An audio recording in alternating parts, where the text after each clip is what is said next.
Audience के कुछ सवाल हैं, हमारी मर्दानियां यहाँ बैठी हैं, वो भी कुछ पूछना चाहती हैं। इतना अच्छा लग रहा है आप सबको, मतलब यूनिफॉर्म में देख के, it's just so wonderful. Thank you for coming. कुछ आप अपना कुछ इंसिडेंट शेयर करना चाहती हूँ आप? Hello ma'am. हेलो। मैं सब इंस्पेक्टर पूजा गंगवार, नोएडा पुलिस से। मैम, जैसे आपने एक इंसिडेंट पे मूवी बनाई है, इसी तरह मैं अपने लाइफ एक्सपीरियंस से जितना भी अभी इस डिपार्टमेंट में रहा है, एक इंसिडेंट शेयर करना चाहती हूँ। हमारे यहाँ सभी थानों में एक महिला हेल्प डेस्क बनी हुई है, जहाँ पर महिला सब इंस्पेक्टर मिलते हैं, बैठते हैं। दिन में रात में 2 शिफ्ट रहती है। तो मैं नाइट शिफ्ट में ड्यूटी पे थी। रात को करीब 10 बजे के आसपास एक सज्जन आते हैं, उनके साथ एक महिला थी और एक छोटा बच्चा था। हमने उनको बैठाया, पानी वानी पिलाया और पूछा कि वो किस कारण से यहाँ आए हैं।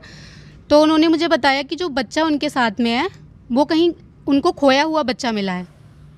वो बच्चा उनके घर के पास नाली में गिर गया था, कहीं से चलता चलता आया था। तो उन्होंने आसपास पूछा कि किसी का बच्चा है, तो किसी ने भी नहीं मतलब बताया कि उनका बच्चा है। तो वो लेके उसे पुलिस स्टेशन आ गए। फिर हमने उन लोगों का नाम, पता और मोबाइल नंबर वगैरह नोट करके वो लोग उसको हमारे हैंड ओवर करके चले गए।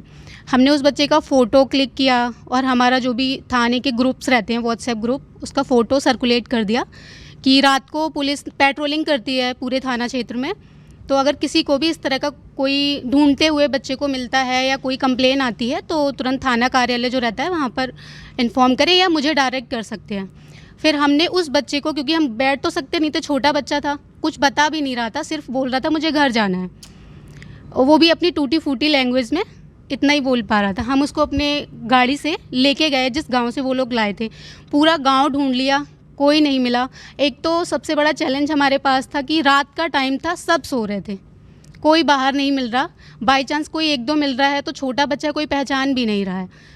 फिर हम लोग ढूंढते ढूंढते गए। फिर हमारे साथ की जो दूसरी गाड़ियाँ पेट्रोलिंग कर रही थी, एक कॉल आता है उनका कि यहाँ पे एक महाशय हैं, उनके साथ में एक महिला है, वो बोल रहे हैं कि उनका बच्चा खो गया है, तो आप वो फ़ोटो उनके पास, शायद सर के पास नहीं होगा। उन्होंने कहा मुझे वो फ़ोटो भेजो जिसकी कंप्लेन हमारे थाने पे है, जो हमारे पास है। मैंने भेजा तो उन्होंने तुरंत कंफर्म कर दिया कि यही हमारा बच्चा है, इसी हम ढूंढ रहे हैं। क्या बात। तो हम लोग उस लोकेशन पे पहुँचे।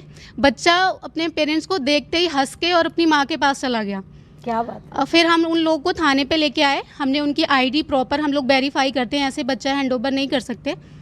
तो हमने उनकी आईडीज़ ली, पूरा उनका डेटा रजिस्टर किया और एंट्री करने के बाद बच्चे को उनके सुपुर्द कर दिया। क्या बात है। बहुत सारा। आप कुछ कहना चाहती हैं?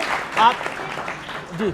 मैं इस चैनल के माध्यम से एक मैसेज पब्लिक के बीच भेजना चाहती हूँ कि अगर आपके घर में कोई छोटा बच्चा है, इतना छोटा है कि बोल नहीं पाता है ठीक से, पर वॉक करता है कि गलती से घर से निकल के बाहर चला जाए, कोई स्लिप, छोटे स्लिप पे मोबाइल नंबर सबसे ज़्यादा कन्वीनियंट रहता है क्योंकि वो सब कुछ बोल नहीं सकता। एक कोई स्लिप उसके कपड़ों में डाल दे अगर छोटा बच्चा है और चल लेता है कि घर से बाहर आपके पीछे से निकल गया, और अगर बोल सकता है तो उसको एटलीस्ट मोबाइल नंबर याद करा दें। हो सकता है तो पेरेंट्स का नाम या एड्रेस, करंट एड्रेस जहाँ रहता है, याद करा दें। इससे ये कन्वीनियंट रहता है कि अगर गलती से बच्चा कहीं खो गया तो हम आपसे कांटेक्ट कर सकते हैं। बच्चे कई बार बोल सकते हैं पर घबरा जाते हैं तो बताते नहीं हैं हमें, बहुत मुश्किल से, तो उनको ट्रस्ट में लेना पड़ता है कि हम आपकी हेल्प करेंगे। जी जी। क्योंकि ये एक बना हुआ है ना कि पुलिस है तो डरना है, बिल्कुल कुछ भी नहीं है, हम सब आपकी हेल्प के लिए हैं। जी, तो जी। हमारे साथ अपनी प्रॉब्लम शेयर कीजिए। अब रानी जी जैसी पुलिस ऑफिसर होगी तो कौन मतलब फिर तो मतलब प्यार करेंगे, डरेगा कैसे कोई? ओके, आप कुछ कहना चाहती हैं? आप रानी, आपने ये लाइन तो ज़रूर सुनी होगी, और बड़ी क्लीशे है कि I am your biggest fan, not by the size but by the love. साथ में ही बड़े हुए हैं, सेम आपकी मूवीज़ देखते हुए। 3 decades, it's a long time, congratulations. Thank you. मेरा सवाल ये है कि आप जितनी प्रभावशाली अदाकारा हैं उतनी ही प्रभावशाली माँ भी लगते हैं, और हम दोनों में कॉमनैलिटी ये है कि हमारे पास एक एक बेटी है। तो आप प्रो टिप एज अ मर्दानी अपनी बेटी को क्या देना चाहेंगी? मैं ना हमेशा से ये बिलीव करती हूँ कि हम अपने बच्चों को बोल के उनको कुछ सिखा नहीं सकते।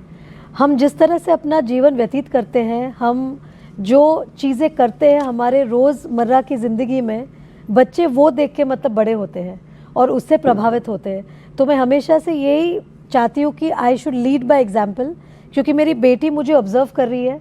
तो मैं जैसे अपना जीवन व्यतीत करती हूँ, जिस तरह से अपना लाइफ जीती हूँ, जो डिसीजंस लेती हूँ, उससे मेरी बेटी प्रभावित होके वैसे ही बने। तो ऐसा सुना है हमने, आप अपनी बेटी से डरती हैं बहुत? वो तो डरना ही पड़ता है, she is Gen Alpha. Gen alpha.